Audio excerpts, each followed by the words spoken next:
আসসালামু আলাইকুম বন্ধুগণ, আমি একটু ভিডিওতে আসলাম। এটা হলো আজকের অবস্থা, গাজীপুরের অবস্থা আজকে খুব ভয়াবহ।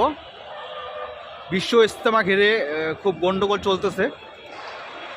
বিশ্ব ইজতেমায় সাতপন্থী এবং জুবায়েরপন্থী দুই গ্রুপের সংঘর্ষে 4 থেকে 5 জন নিহত হয়েছে। এই জন্য রাস্তাঘাট বন্ধ হয়ে আসছে, রাস্তাঘাট ফাঁকা। আপনারা দেখতে পাচ্ছেন পুরো রাস্তাঘাট ফাঁকা একবারে। আমি এখন আসি এই মুহূর্তে গাজীপুর চান্দনা চৌরাস্তায়, যেটা আছে গাজীপুরের মেন প্রাণকেন্দ্র। দেখেন এই রাস্তাগুলো কিন্তু সবসময় থাকে, জ্যাম থাকে, গাড়ি ঘোড়া দিয়ে একেবারে ভরাট থাকে। সেই রাস্তা আজকে ফাঁকা।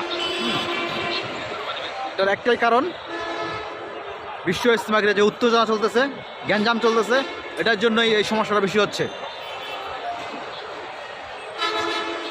আমরা পরবর্তী ভিডিও নিয়ে আবার আসবো, ততক্ষণ সাথে থাকবেন ইনশাআল্লাহ।